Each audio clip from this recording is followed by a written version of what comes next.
kita bertanggung jawab terhadap si Tina. Itu pun kalau kita ini sepakat. Dan kalau misalnya tidak juga, kami juga tidak ada kepentingan terlalu jadi manusia yang seutuhnya, yang bisa mengelola hidupnya.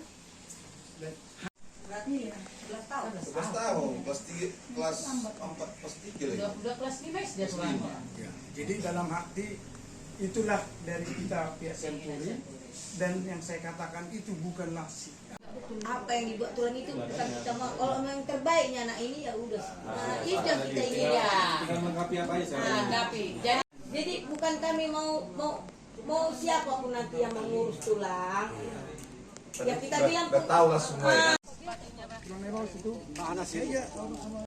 Pak, mungkin bisa dijelaskan Pak bagaimana Bapak bisa menemukan Tina ini Pak? Bagaimana ceritanya juga? Pertama, pihak rumah sakit Pringadi ada memposting suatu video anak-anak sedang menangis meraung-raung di samping jenazah ayahnya, yaitu Tina Senturi. Setelah itu saya mendatangi rumah sakit, saya cari Tinanya, dan singkat cerita data-data dari ayah yang meninggal, yang tahu kita jadi namanya ada Amin Robert Senturi, dan alamat KTP identitas tidak ada. Pihak rumah sakit bingung, dan setelah kita komunikasi, bahwasanya si Robert ini, ayahnya Tina ini dimakamkan secara Easter egg. Jadi kita mengambil alih dan mengawapi sampai pemakaman hingga Amin Robert bisa dimakamkan dengan layak sebagaimana mestinya. Persoalan tadi itu gimana itu? Hasilnya gimana? Baik, jadi setelah berjalan 1 minggu, pihak dari keluarga ibunya sudah 2 kali pernah mendatangi saya, mengaku bahwasanya mereka keluarga daripada ibunya.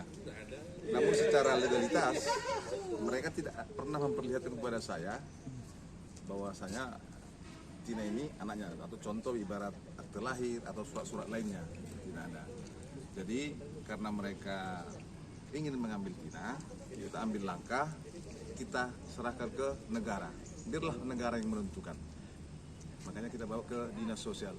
Kira-kira begitu, Pak. Mungkin bisa dijelaskan sedikit bagaimana awal mula Bapak bisa berkeinginan untuk mengadopsi Tina ini?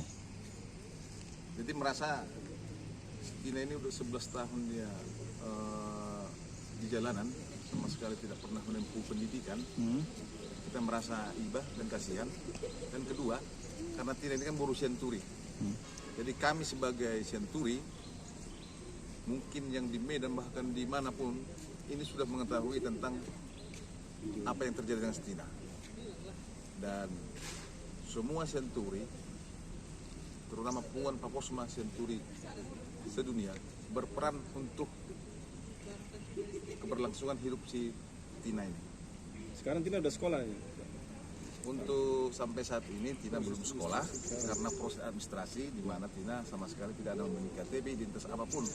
Jadi nanti melangkah dari dinas sosial, nanti tahap demi tahap akan kita lengkapi untuk identitas dia agar dia bisa tercatat dan bisa untuk sekolah nanti. Tina belum pernah sama sekali sekolah? Sepengetahuan saya, setelah saya banyak bercerita dengan Tina, dia sama sekali tidak pernah menempuh pendidikan. Pak, ini kan belum ada keputusan dengan mengenai hak asuh. Kalau harapan Bapak ini bagaimana hak asuh ini? Harapan kita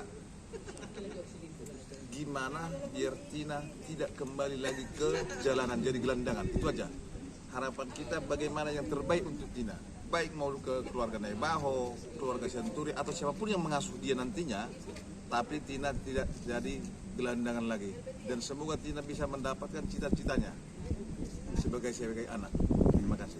Kalau sama Bapak sudah berapa lama? Kantor 2 kali untuk mengambil Tina. Itu yang mendatangi siapa Pak? Ya keluarganya. Pihak keluarga. Dia tanya ke kantor, saya gitu.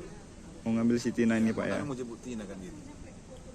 Tadi kita koordinasi dengan beliau bagaimana supaya Tina ini tidak ragu-ragu bahwa Pak Senturi ini yang merawat. Maka kita dari Bara JP Kota Medan koordinasi tadi dengan Kepala Dinas Sosial atas arahan Kepala Dinas Sosial diarahkan ke kantor ini supaya dia ada proses administrasi dan proses pengakuan negara terhadap anak yang terlantar.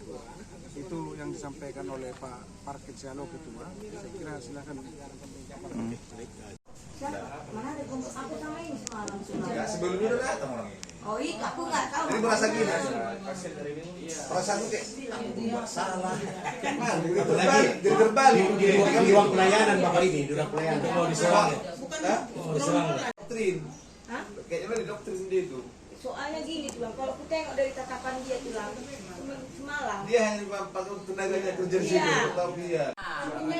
Kalau itu, ya nggak apa-apa kita minta apa besok sama yang punya kedai kita yang pamit nanti sama yang punya kedai. Tekan batin dia, tekan batin dia. Maksudnya kita Nggak besok.